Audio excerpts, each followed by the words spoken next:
Good morning on a Thursday. This is the day that everybody's going around saying gobble gobble, as clearly they eat ham. I don't personally eat ham, but I was asked to go pick up some ham yesterday for somebody else's celebration today at the ham little store, if you know that. People were lined up out the door of that little bitty place. They had a queue line weaving in and out. There were so many people. And there were so many people, they even had a fully decked out police officer, sheriff's department guy there. It's like, why do people get that ugly over their ham? So I'm not going to fight them for the ham. They can have mine. But anyway, traditionally known as the Day of Turkey, I guess is, at least in Alabama, has become the Day of Ham, huh? And I don't participate in it. Never cared for it. I enjoy turkey, but I don't need anybody to tell me what day I need to set aside to be thankful. I try to be thankful every day. And the silliness that we do as the human species by having the dictates of a few rule over our lives and as to how and when we are obligated to do something, and then we're looked at strange if we choose to not participate. So that's just my little rant there, because I think we should be thankful for what we have in life, be thankful for life itself. But in the meantime, of course, there's a lot of people that don't have what we have, and the sad part about, and I did a little presentation on my other YouTube channel about the naked truth, and the naked truth is today is not a celebration of a good thing. It was a horrible thing. And if you were indigenous to this land, if you were a native of this land, you quite frankly might be offended by anybody would be celebrating, and as if this was a day of celebration. It's a day of mourning, according to the indigenous peoples. And I have to agree with them because I've studied history, so I just generally don't participate. I had some chicken tenders last night. I don't know what I'm going to have today. I haven't thought about it. I don't live my life for the sake of food. Food is to sustain me. I eat to live. I don't live to eat. I'm not a social eater. I prefer eating alone, quite honestly, instead of stuffing a fork or food in my mouth as around a table of other people. So that's another culturally imposed thing that I just don't care about. I would love to sit down and chat with you, and we can have a drink together and those kind of things, but just not a social eater. I think that's one reason we have in Alabama, Mississippi, down this area here, some of the fattest people in the world. Just because we focus on food so dang much. But this is Abnormal Alabama, and as you can see, we're abnormal for a reason. I founded this organization, and I am truly abnormal. I live in the South, don't eat eggs, don't eat grits, don't like ham, and don't give a crap about barbecue. Let's see. So a lot of the Southern things I don't care about. Ball games, football, spectator sports, I don't get into all that crap. Today's the big Alabama-Auburn game. It's like, yeah, if I were interested in that at any level, I'd be bored to tears because it's no longer. So, hoo-hoo, okay, Alabama, you're number one. Rah, rah, ree. All right, go on to something else. So there you go. And I live a very full life. I'm a very, very happy camper. I just have a tendency to shake my head at the world. It's like, wake up, people. Get a life. Quit following the pattern just because you don't even know who set the pattern. It's like, most people don't even understand why they do a lot of the things they do. I do a lot of weddings. I'm involved in more weddings in the Southeast than any other single individual. Guaranteed. No one does and is involved in as many weddings as I personally am. I've learned a lot about weddings, wedding traditions, and what goes on. The fact of it is, these brides, the majority have no clue. Why do they wear a white dress? Why is there bridesmaids and groomsmen? Why? Why the flowers? Why an engagement ring? Why do they wear a ring at all? What is the purpose of these things? Where did they come from? Who invented? And yes, they were invented by a human, a Homo sapien, and most likely by a male figure. And you learn these things. Why now? One custom that's kind of got you rarely see anymore is the veil on the face. I can count on my hands, on my fingers, the number of times I've seen a bride wear a veil at a wedding. Out of the thousands I've done in the last decade, I can count on my fingers as to how many wear veils. So that things change, things evolve. Why doesn't the guy get an engagement ring? Why is it just the girl? You ever thought about that? See, people don't think, they don't question, and that is the problem. They are programmed, and I have a series over at my Dr. Kelsey Graham YouTube site called Reprogramming the Mind for Success. And you never reach any great levels of success if you don't question, if you don't have a curious mind, and if you don't pull back the curtains, the veil that's in front of you, so that you can look in the mirror and see reality. Because this is the deal here, people. This is 100% the deal. You don't have a clue why you do the things you do. You don't have a clue. You don't have any understanding. You just kind of fall in line with a traditional sense, and that's this. Oh, well, this is the way we do it, and you don't have to. You don't have to go normal. You can enjoy your life, because at the end of the day, or better yet, the end of your life, all you've got, all you ever own, is that time between birth and death. The things you accumulate in life are only good for you as long as you can enjoy and use them, but you also have to care for them. The more stuff you have, the more responsibility you have. That's just it. You don't accumulate a lot of stuff without also accumulating the responsibility to care for it. If you have 2 cars instead of 1, that means you have double the insurance, you have double the oil changes, double the tires, and everything else. It's that way with everything that you accumulate in life. It's more responsibility. I've always said anybody can buy a Rolls Royce, but very few can afford to own a Rolls Royce. And that's just a fact.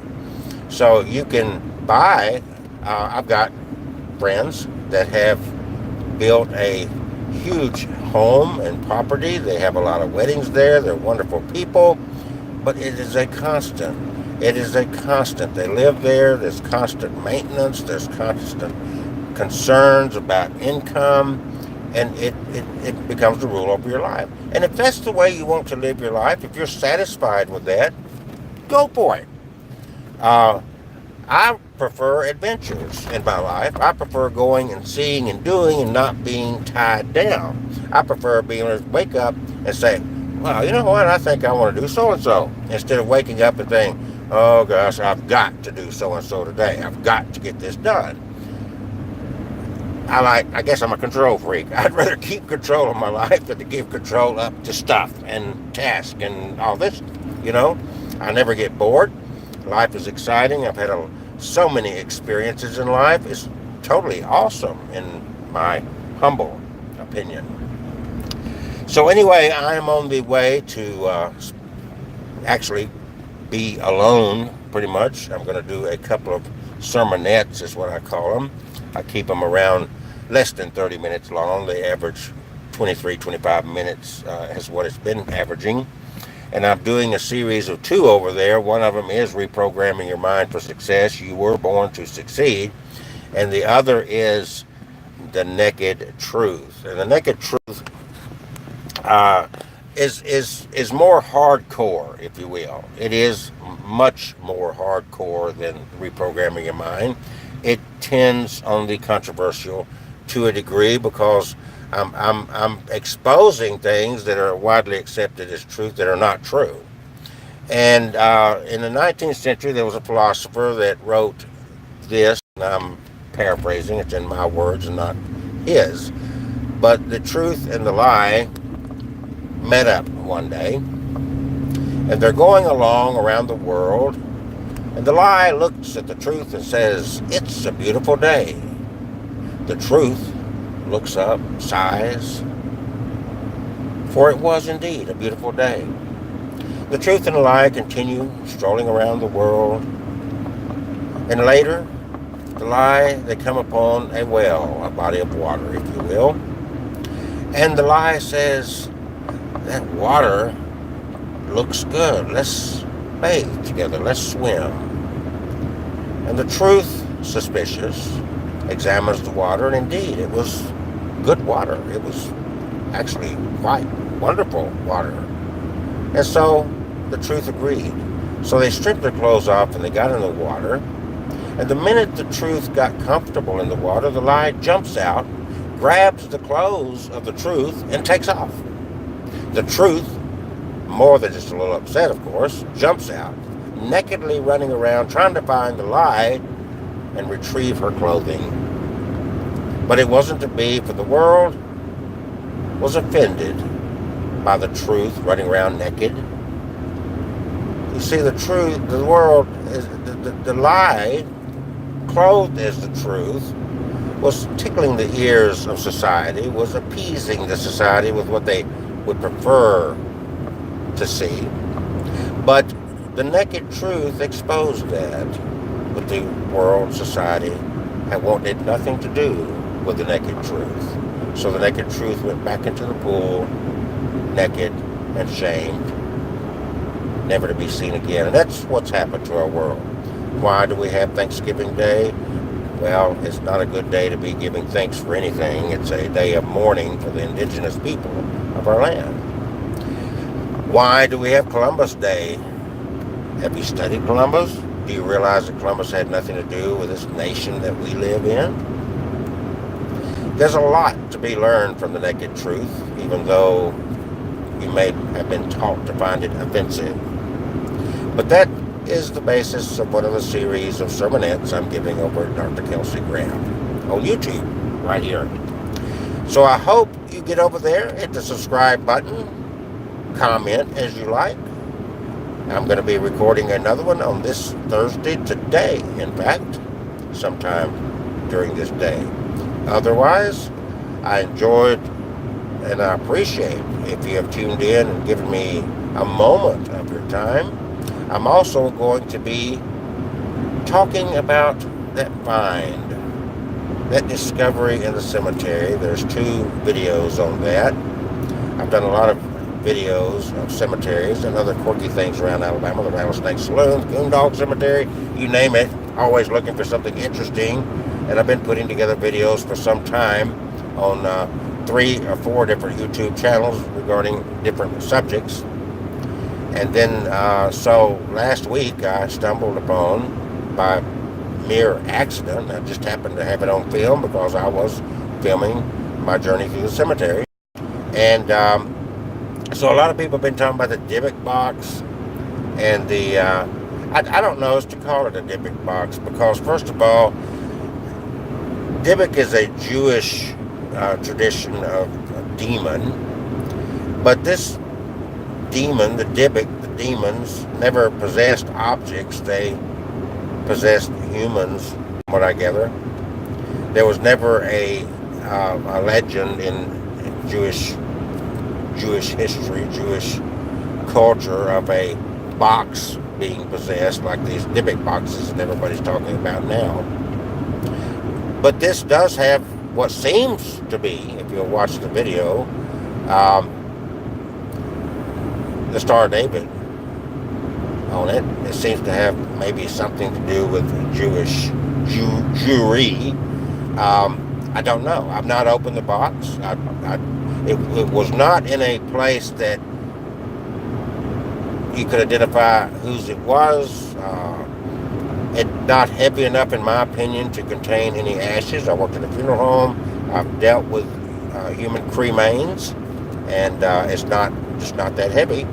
So I don't know what's in this box. After the box had been taken to my office and left on a conference table, a strange occurrence happened sometime before my visit the next morning, and you will see that in the next video that is already up there. So I'm trying to determine what to do. Do I open the box? What do I do with it? My background in clergy my background in religion. I'm a second generation clergy.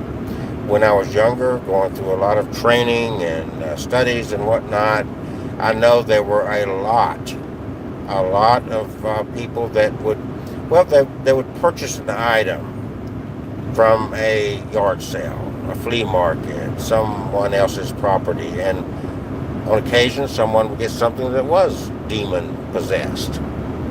And then there were also concerns over women getting a natural hair wig instead of a synthetic hair wig. They'd be putting someone else's hair on their head, and that being somehow possessed. And there were stories, horrific stories of things that occurred in people's homes or to them as individuals because of these items, these possessed items. And on occasion they would try to dispose of the item, try to burn the item, and it became a very difficult task. I'll have to look up some of those stories. It was something that we went through when I was younger, and I heard a lot of them. So I don't know. But because of that early training I had, because of the experiences, things I had heard and read about, I was very skeptical.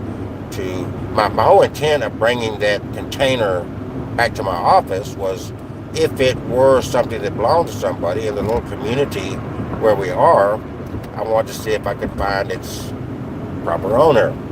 So you put a listing out on the little neighborhood listing thing on the internet with a picture. Well, actually, you don't put a picture because you want the person who it belongs to be able to identify it. But no one's come forth. It had been there for a minute. I couldn't tell how long it had been there. It was dirty. It was covered well with debris and partially buried. It wasn't on a grave, wasn't next to a grave. It was a good 20 feet or so from any grave.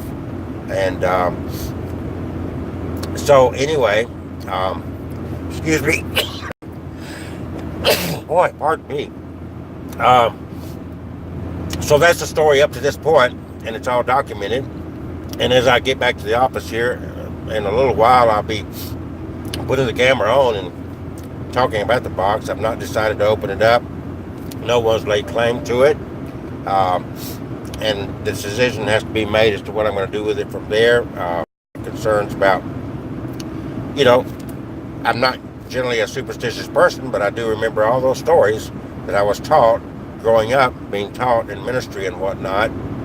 And so I've got that concern that if I open it up, will I truly be opening up, as they say, Pandora's box and bringing about something that I don't want to bring? I just don't know. So far, it's not been touched. When I went back to the office after leaving it overnight, there were some things that were very disturbed in the with the container and around the container. I couldn't find anybody that would admit to having been in the office, much less the conference area, to have disturbed it. Nobody would admit to it, insist that no human disturbed it. So I'm going to dwell on that a little bit. I'm going to meditate on it. I'm going to think about it. I will see if I can get some feeling as to what may be in the box, what the box is about. And like I said, even though it's been referred to as a Dybbuk box, I'm hesitant to truly name it that, because the Dybbuk box whole thing is not part of the Jewish culture that I can find anywhere. And much more learned men than I, and women who are more familiar with the Jewish culture than I, insist that it's not. So that's kind of where I am with all that. Okay, I'm going to drop this now. I hope everybody has a good day, as I do every day. If you made it and you're listening, congratulations. You are still among the future corpses. You're not a corpse. And that's a wonderful thing so far. Enjoy it, because you don't know at what point, but it will happen. You don't know at what point it will happen, but it will happen, to where you will be taking the future out, and you will be a corpse. You won't be a future corpse. happens with all of us. It's part of life. So enjoy this moment. Don't worry about government culturally imposed BS. Do your thing. Don't hurt anybody. Take care of each other. Love each other. But live your life. Freely, openly, live your life. Take care, my friends. Love you all.